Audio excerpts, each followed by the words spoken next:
What if the greatest achievement in human history wasn't an achievement at all? What if the moon landing wasn't remembered because it proved mankind could reach the stars, but because it proved television could make the whole world believe anything? For more than 50 years, we've been told the story. July 20th, 1969. Neil Armstrong steps onto the lunar surface. America wins the space race. The world watches in awe. But here's the problem. The footage is missing. The shadows don't line up. The flag moves where there is no wind. The lunar module leaves no blast crater. The stars are nowhere to be seen. And somehow, with technology thousands of times more advanced than what existed in 1969, no human being has gone back since 1972. We need to talk about the moon landing.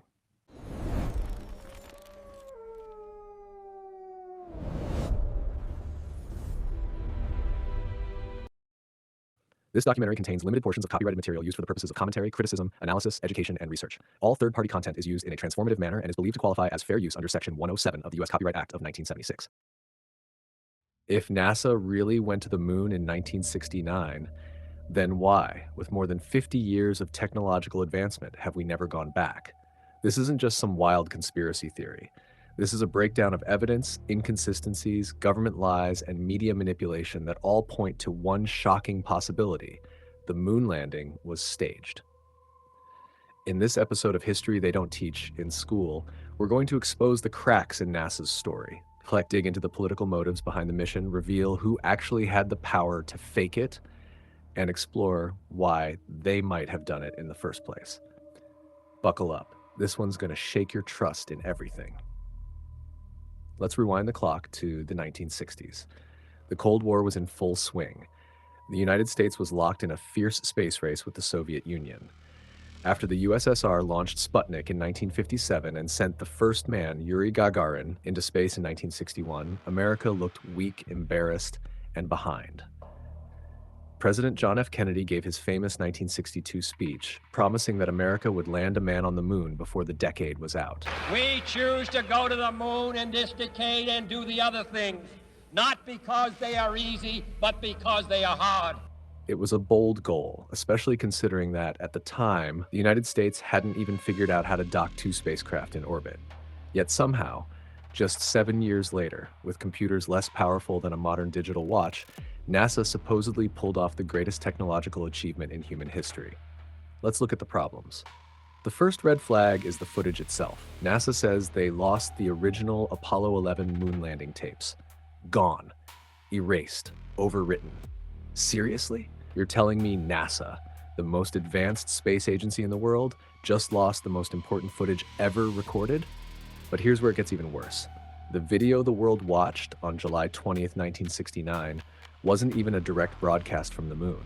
It was a camera filming a television monitor inside a NASA control room.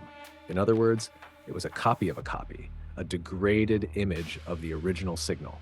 Why? Why wasn't the world shown the direct feed? Why was the historic moment presented through fuzzy, grainy footage that could have been filmed almost anywhere? Then there's the lighting. In many Apollo photographs, the shadows cast by the astronauts and the lunar module don't appear to run parallel. Critics argue that's only possible if multiple light sources were present, like studio lighting. But on the moon, there should have been only one primary light source, the sun. Then there's the American flag. In the footage, the flag appears to wave as it's being planted. But the moon has no atmosphere, no air, no wind. Critics remain unconvinced, pointing out what they believe is continued rippling after the pole was already in place. Here's something even stranger. Look beneath the lunar module. There's no blast crater, no scorch marks, no obvious displacement of lunar dust. You're telling me a rocket engine capable of slowing a 33,000-pound spacecraft to a gentle landing didn't disturb the surface beneath it? Now consider the environment the Apollo mission supposedly traveled through. The thermosphere can reach temperatures approaching 2,500 degrees Celsius due to solar radiation. The exosphere can approach temperatures near minus 270 degrees Celsius. On the moon itself, daytime temperatures can reach approximately 127 degrees Celsius, while nighttime temperatures can fall to around minus 170 degrees Celsius. Now compare those extremes with the materials NASA says were used to construct the lunar module. Aluminum alloy, mylar, thin thermal blankets, support structures. It seems impossible that something appearing so delicate could survive such an unforgiving environment. Yet we're asked to believe it endured the journey to the moon, operated flawlessly on the lunar surface, and safely returned its crew home.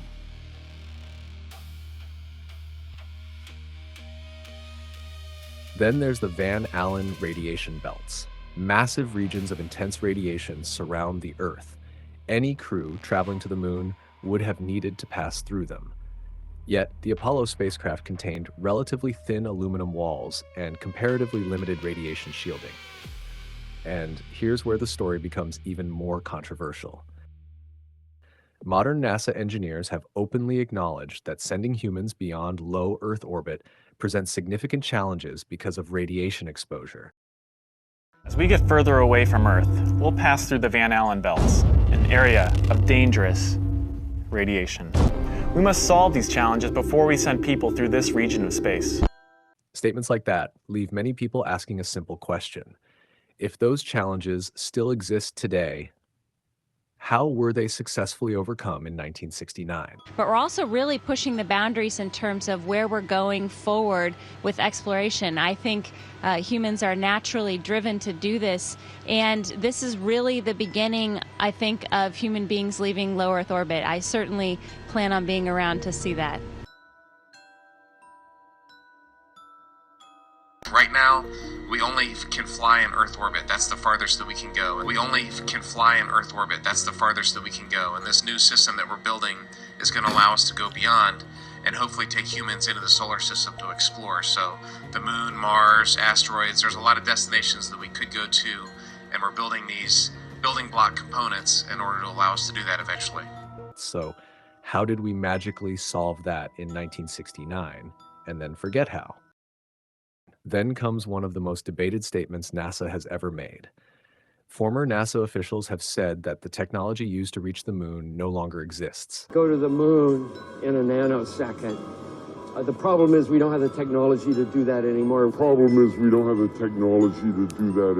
We used to, but we destroyed that technology, and it's a painful process to build it back again. We'd go to the moon in a nanosecond. The problem is we don't have the technology to do that anymore. We used to, but we destroyed that technology, and it's a painful process to build it back again. Destroyed it? Think about that for a moment. Imagine if Ford announced they could no longer build a Model T because the blueprints had been thrown away. Or if Boeing admitted it had forgotten how to build an airplane from the 1960s. That explanation simply doesn't make sense. In the 1960s, we relied on punch cards, slide rules, and computers with less processing power than today's wristwatches. Today, we carry supercomputers in our pockets. Artificial intelligence can generate movies, diagnose diseases, and write software. We land reusable rockets upright on floating platforms in the middle of the ocean. Yet we're told we cannot repeat a mission accomplished more than half a century ago. Whether you accept NASA's explanation or not, it's a question that continues to fuel debate. But that raises an even bigger question. Why would anyone fake it? The answer many researchers propose begins with the Cold War. The United States and the Soviet Union weren't simply competing in science. They were competing for global influence. Every technological achievement became a demonstration of political superiority. Winning the space race wasn't just about reaching the moon. It was about proving which nation represented the future. America needed a victory. The world was watching. The deadlines were approaching. The budget had exploded. The engineering challenges were unlike anything humanity had ever attempted.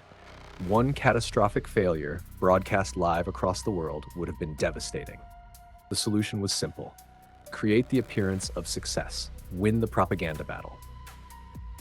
Convince the world that America had beaten the Soviet Union. One name repeatedly appears in that theory: Stanley Kubrick. Just 1 year before Apollo 11, Kubrick released 2001: A Space Odyssey. The visual effects were so realistic that audiences around the world were stunned. Many believe those techniques proved Hollywood already possessed the capability to create convincing space imagery.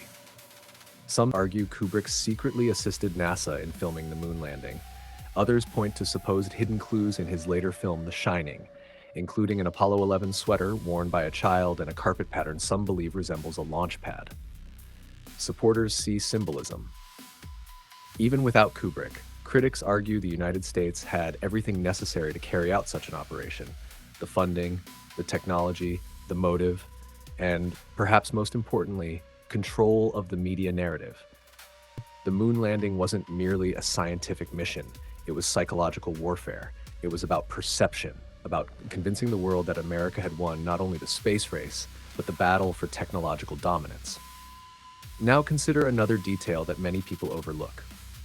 In 1969, President Richard Nixon supposedly placed a live telephone call from the White House to astronauts standing nearly 239,000 miles away on the moon. The conversation sounded remarkably clear. No noticeable delay, no static, no interruptions, just an ordinary conversation. Today, many of us experience dropped calls simply driving through town. Bluetooth devices lose signal while walking across a house. Internet video calls freeze unexpectedly. Yet decades before modern communications technology, a flawless conversation supposedly traveled nearly 250,000 miles through space. Then there's another detail. Viewers have pointed to what appears to be a framed photograph of Earth hanging behind him. That image was supposedly being taken by astronauts who were still on the moon at that very moment. How could it already have been printed, framed, and displayed? The deeper you look, the more questions seem to emerge. Let's return to the lunar module. For a spacecraft that supposedly descended onto a surface covered in fine powder-like dust, many people would expect the rocket engine to have left obvious evidence behind: a blast crater, scorch marks, dust blown in every direction. Yet photographs of the landing site appear to show very little disturbance beneath the lander. NASA explains that the descent engine had been throttled down significantly before touchdown, and that the lunar soil behaved differently than many people imagine. Critics argue the evidence simply doesn't match what basic physics would predict. Then there are the photographs. The Apollo images have become some of the most famous photographs ever taken, but to many researchers, they're almost too perfect. The framing is remarkably consistent. The lighting appears nearly flawless. The focus is incredibly sharp. Exposure after exposure looks like it belongs on the cover of a magazine. Remember, the astronauts weren't looking through a camera viewfinder. The cameras were mounted on their chests, they were wearing bulky pressurized gloves, they were working in harsh sunlight with deep black shadows, yet somehow they captured hundreds of exceptionally well-composed photographs. Professional photographers today often struggle to achieve that level of consistency under controlled conditions. Then there's one of the oldest questions surrounding Apollo. Where are the stars? The moon has virtually no atmosphere. Without atmospheric scattering, the night sky should appear filled with brilliant stars. Yet in every Apollo photograph, the sky is completely black. Not a single star. NASA explains that the stars were simply too dim to register on the film. But critics ask another question. If the astronauts spent days on the moon, why didn't they take a single photograph specifically intended to capture the stars? Not one. If humanity truly stood on another world, why wasn't the view of deep space itself documented? It's another question that continues to fuel debate. One interview in particular has been shared millions of times online. Buzz Aldrin was speaking with a television host who recalled watching the moon landing live. Let's talk about this, because this is fascinating. I remember very clearly, I think anybody who was alive at the time does, I remember my parents waking me up and we went down and we watched you guys land on the moon. No, you didn't. No, you didn't. What? Because there wasn't any television. There wasn't anybody taking a picture. You watched animation. So you associated what you saw with... I have very hazy memories. Yeah, I know. Well, no, what we saw was we all were gathered around the old curved top radio and listened. Talking about you know, how many feet we're going to the left and right. And then I said, contact light, engine stop. was And a few exciting. other things. And then Neil said, Houston, Tranquility Base, the Eagle has landed. Man, how about that? That was very exciting. Not a bad line. Yeah, yeah. Why has nobody been to the moon in such a long time? That's not an 8-year-old's question. It's my question. I want to know what I think I know. Because we didn't go there, and that's the way it happened. And if it didn't happen, it's nice to know why it didn't happen. So why don't you just put the end to the record in the argument and put your hand on the Bible, swear to God you walked on the moon. Mr. Seibel, knowing you, that's probably a fake Bible. Well, you're talking to the wrong guy. Why don't you talk to the administrator in NASA? We're passengers. We're guys going on a flight. I don't hit people, but you're going to be on the deck unless you get... I'm heading out. I appreciate it. And get the house. Okay. Well, I've... Take your stuff and get the out. Just swear to God on the Bible that you walked on the moon. Okay? If you walked on the moon, we're given the opportunity to swear to God that you walked on the moon. I'm going to give you the opportunity to get the knocked out of you if you don't leave me alone.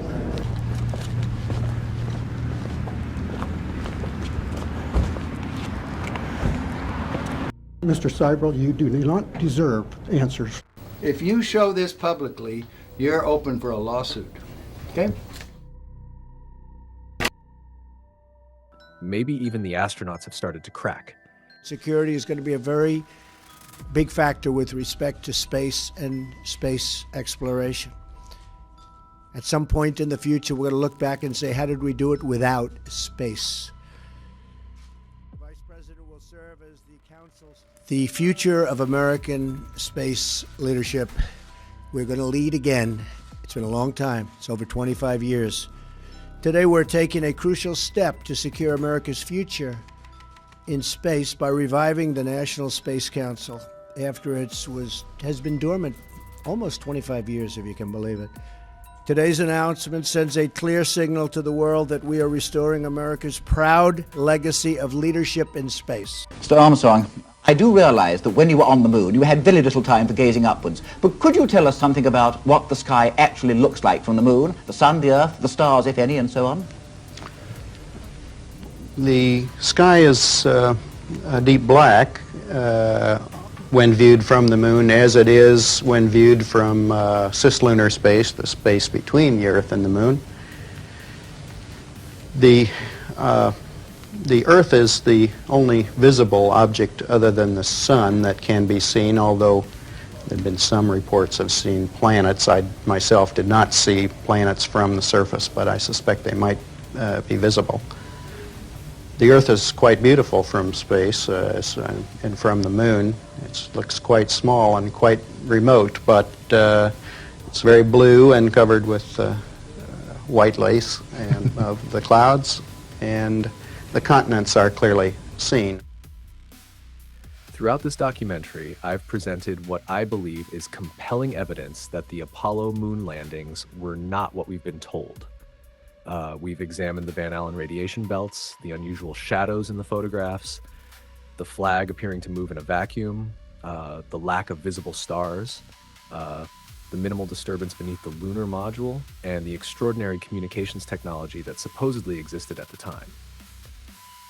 We've also looked at the behavior of the Apollo astronauts after their return. Instead of seeing men celebrating what should have been mankind's greatest achievement, we saw interviews where many appeared unusually subdued. We examined later interviews where some struggled to answer straightforward questions and others declined requests to swear on a Bible that they had walked on the moon. Finally, we listened to multiple modern astronauts, in their own words, describing future missions as the beginning of humanity leaving low Earth orbit so we can explore places we've never been before. Those weren't my words. They were theirs. When I step back and look at all of this together, I reach one conclusion. I believe the United States had to win the space race. President Kennedy had promised America would reach the moon before the end of the decade. The Soviet Union was leading in space, and the stakes couldn't have been higher. In my opinion, the pressure to fulfill that promise became greater than the mission itself. I believe the government did what it believed it had to do. They produced a spectacle, declared victory, and the world accepted it. You may agree with me or you may not, but I encourage you to examine the evidence, watch the interviews in full, and come to your own conclusion. Before we go, leave this question rolling around in your mind. To send astronauts from Earth to the Moon supposedly required an unprecedented amount of infrastructure. Massive launch pads, towering rockets, multiple booster stages, millions of pounds of fuel, sophisticated tracking systems, and the work of hundreds of thousands of people. But once they were on the Moon, how did they get back? No launch pad, no fuel depot, no support crew, no giant rocket waiting for them, just a small lunar ascent vehicle lifting off the Moon, meeting the command module in lunar orbit, and beginning the long trip back to Earth. For some, the official explanation is sufficient. For others, it raises questions they believe deserve a closer look. Our goal isn't to tell you what to think, it's to encourage you to think. Ask questions, test assumptions, dig deeper. Truth has never been afraid of honest investigation. This is Rock Solid TV. I'm Rocky Smith, and this has been a Smith Digital Media production. Until next time, don't just accept the story, examine the evidence, question everything, hold fast to what is true, and as always, stay rock solid.